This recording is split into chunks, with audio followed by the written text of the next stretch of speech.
Some Fruits of Solitude, by William Penn. Part 1. Ignorance. 1. It is admirable to consider how many millions of people come into, and go out of the world, ignorant of themselves, and of the world they have lived in. 2.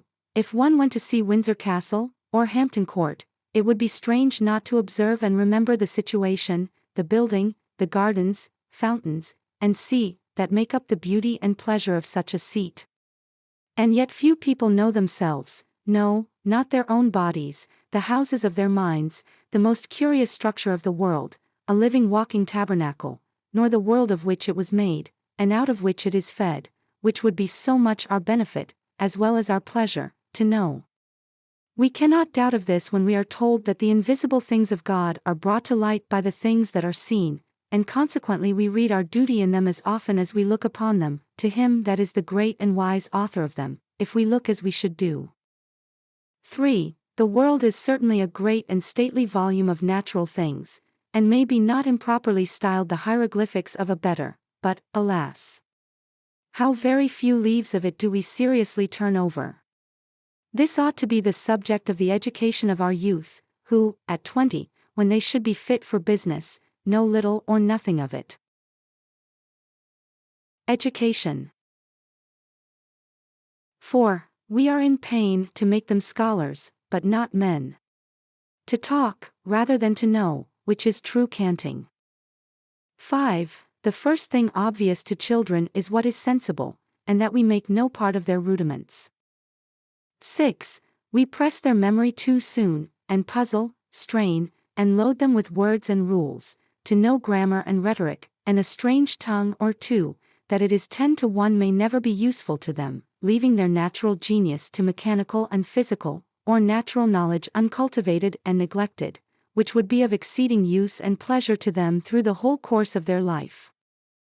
7. To be sure, languages are not to be despised or neglected.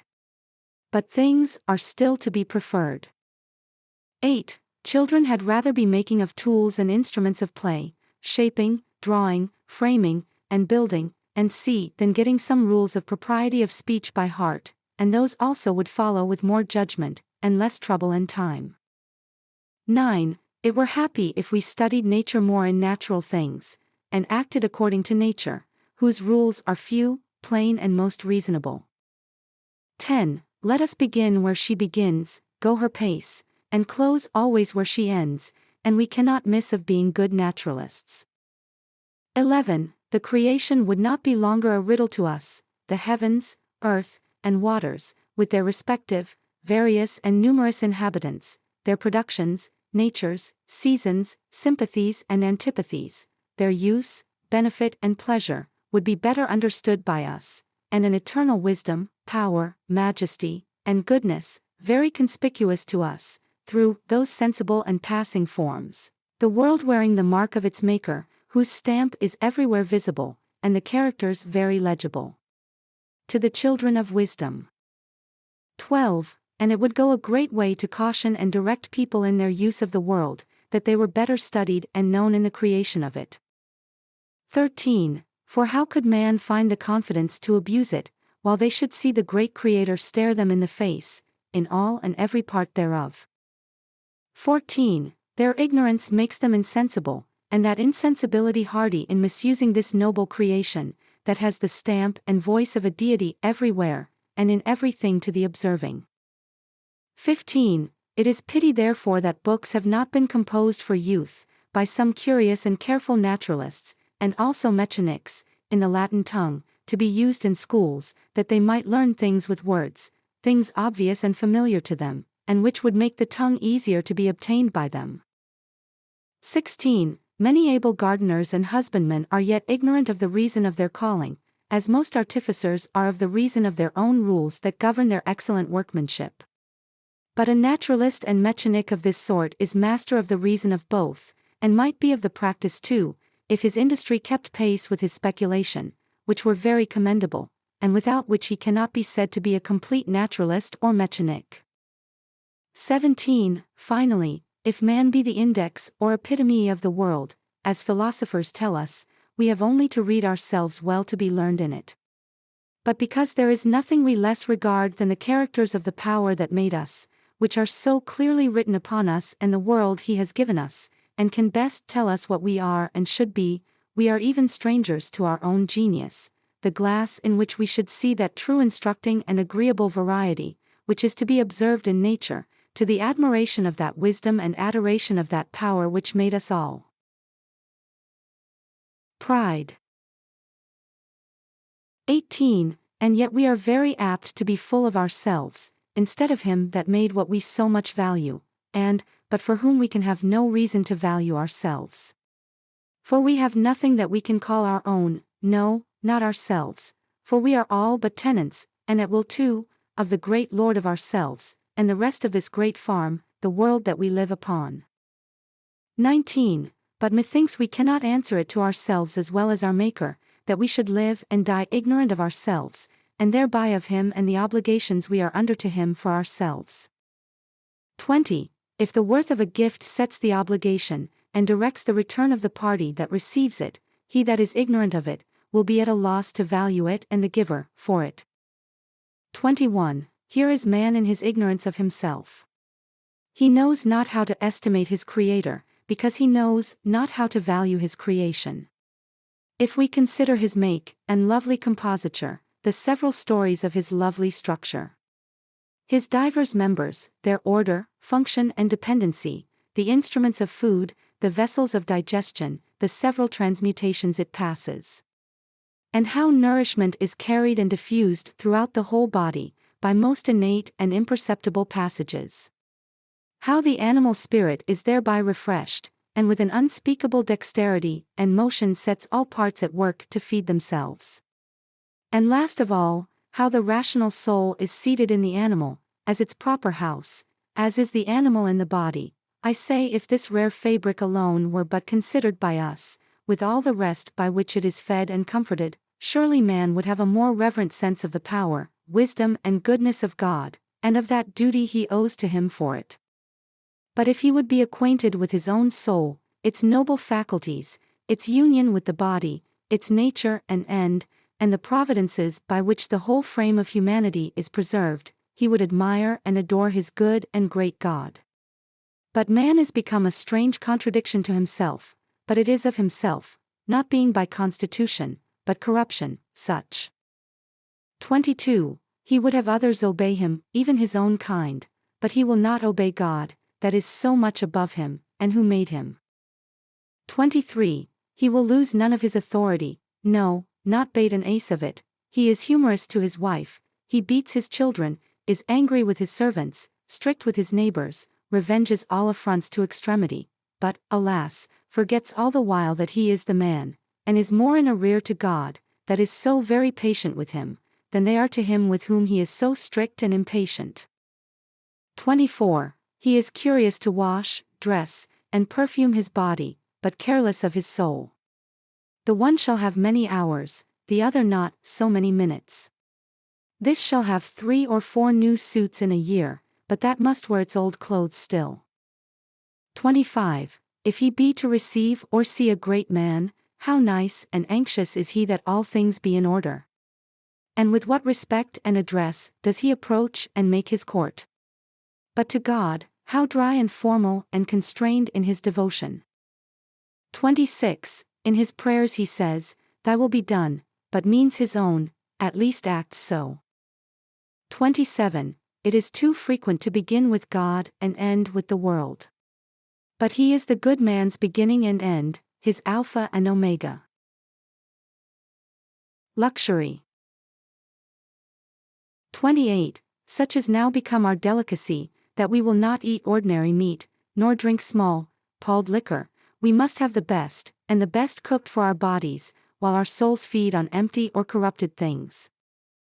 29. In short, man is spending all upon a bare house, and hath little or no furniture within to recommend it, which is preferring the cabinet before the jewel, a lease of 7 years before an inheritance. So absurd a thing is man, after all his proud pretenses to wit and understanding. In consideration. 30. The want of due consideration is the cause of all the unhappiness man brings upon himself. For his second thoughts rarely agree with his first, which pass not without a considerable retrenchment or correction. And yet that sensible warning is, too frequently, not precaution enough for his future conduct. 31. Well may we say our infelicity is of ourselves, since there is nothing we do that we should not do, but we know it, and yet do it. Disappointment and resignation. 32. For disappointments, that come not by our own folly, they are the trials or corrections of heaven, and it is our own fault, if they prove not our advantage. 33. To repine at them does not mend the matter, it is only to grumble at our Creator. But to see the hand of God in them, with an humble submission to His will, is the way to turn our water into wine, and engage the greatest love and mercy on our side. 34. We must needs disorder ourselves, if we only look at our losses. But if we consider how little we deserve what is left, our passion will cool, and our murmurs will turn into thankfulness. 35. If our hairs fall not to the ground, less do we or our substance without God's providence. 36. Nor can we fall below the arms of God, how low soever it be we fall. 37. For though our Saviour's passion is over, His compassion is not. That never fails His humble, sincere disciples, in Him, they find more than all that they lose in the world. Murmuring. 38. Is it reasonable to take it ill, that any body desires of us that which is their own? All we have is the Almighty's, and shall not God have His own when He calls for it? 39. Discontentedness is not only in such a case ingratitude, but injustice. For we are both unthankful for the time we had it, and not honest enough to restore it, if we could keep it. 40. But it is hard for us to look on things in such a glass, and at such a distance from this low world, and yet it is our duty, and would be our wisdom and our glory to do so. Censoriousness. 41. We are apt to be very pert at censuring others, where we will not endure advice ourselves. And nothing shews our weakness more than to be so sharp-sighted at spying other men's faults, and so purblind about our own. 42. When the actions of a neighbor are upon the stage, we can have all our wits about us, are so quick and critical we can split an hair, and find out ever failure and infirmity, but are without feeling, or have but very little sense of our own. 43. Much of this comes from ill nature, as well as from an inordinate value of ourselves, for we love rambling better than home, and blaming the unhappy, rather than covering and relieving them.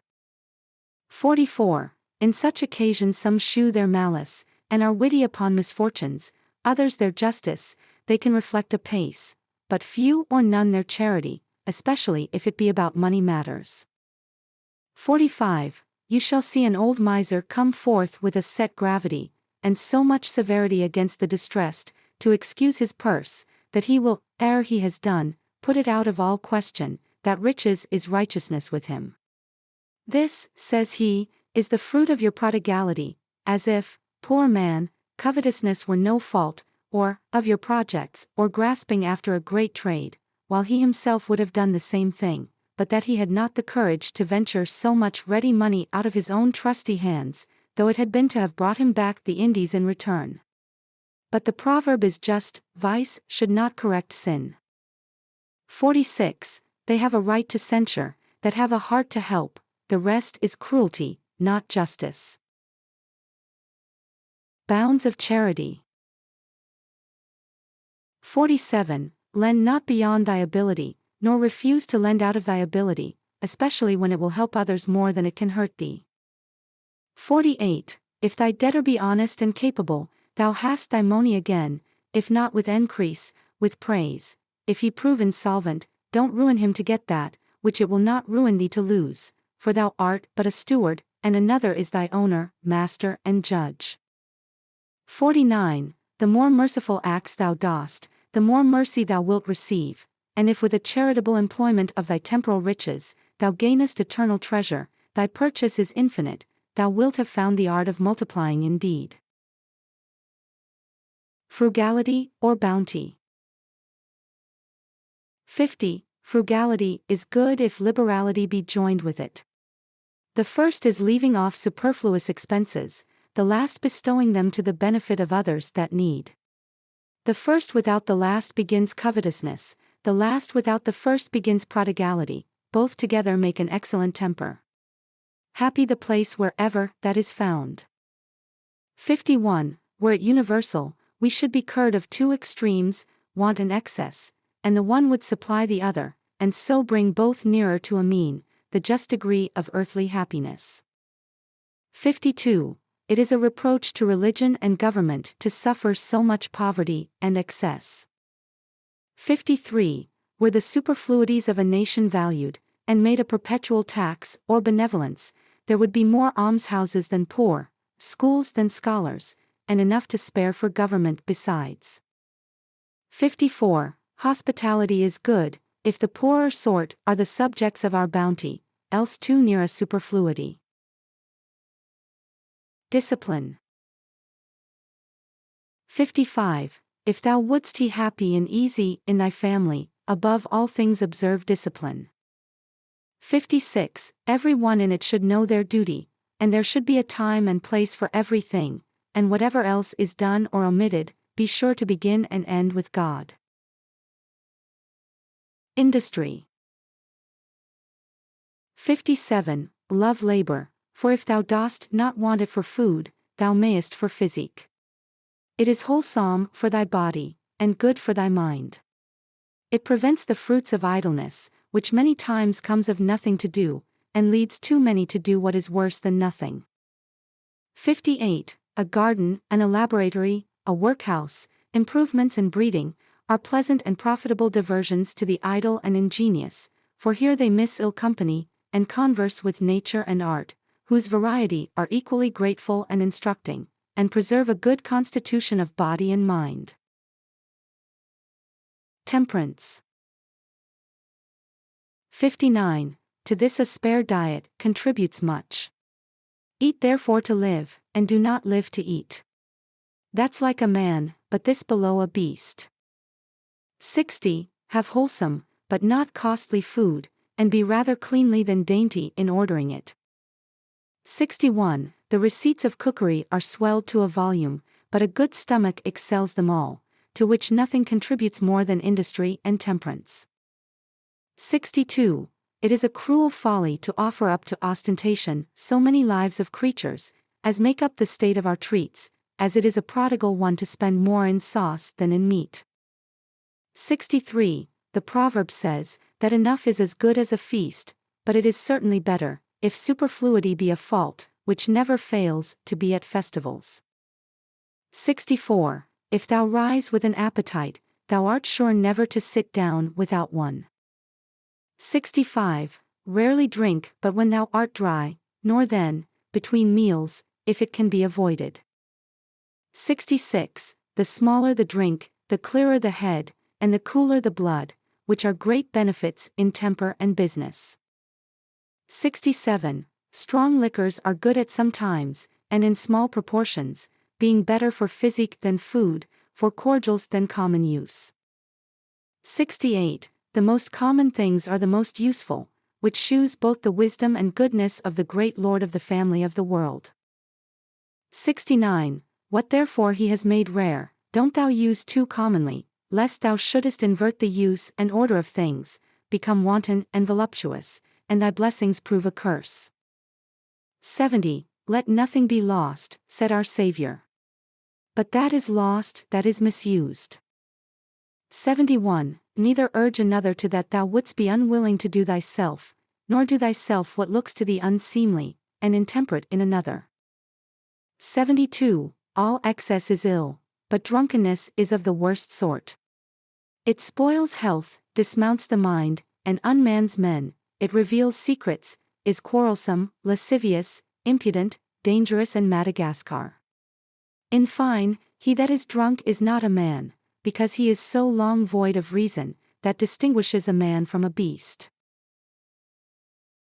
Apparel. 73. Excess in apparel is another costly folly. The very trimming of the vain world would clothe all the naked one. 74. Choose thy clothes by thine own eyes, not another's. The more plain and simple they are, the better. Neither unshapely, nor fantastical, and for use and decency, and not for pride. 75. If thou art clean and warm, it is sufficient, for more doth but rob the poor, and please the wanton. 76. It is said of the true church, the king's daughter is all glorious within. Let our care therefore be of our minds more than of our bodies, if we would be of her communion. 77. We are told with truth, that meekness and modesty are the rich and charming attire of the soul, and the plainer the dress, the more distinctly, and with greater luster, their beauty shines. 78. It is great pity such beauties are so rare, and those of Jezebel's forehead are so common, whose dresses are incentives to lust, but bars instead of motives, to love or virtue. Right marriage. 79. Never marry, but for love, but see that thou lovest what is lovely. 80. If love be not thy chiefest motive, thou wilt soon grow weary of a married state, and stray from thy promise, to search out thy pleasures in forbidden places. 81. Let not enjoyment lessen, but augment affection, it being the basest of passions to like when we have not, what we slight when we possess. 82. It is the difference betwixt lust and love, that this is fixed, that volatile. Love grows, lust wastes by enjoyment, and the reason is, that one springs from an union of souls, and the other from an union of sense. 83. They have divers originals, and so are of different families, that inward and deep, this superficial, this transient, and that permanent. 84. They that marry for money cannot have the true satisfaction of marriage, the requisite means being wanting. 85. Men are generally more careful of the breed of their horses and dogs than of their children. 86. Those must be of the best sort, for shape, strength, courage and good conditions, but as for these, their own posterity, money shall answer all things. With such, it makes the crooked straight, sets squint eyes right, cures madness, covers folly, changes ill conditions, mends the skin, gives a sweet breath, repairs honors, makes young, works wonders. 87. Oh, how sordid is man grown! Man, the noblest creature in the world, as a god on earth, and the image of him that made it, thus to mistake earth for heaven, and worship gold for God.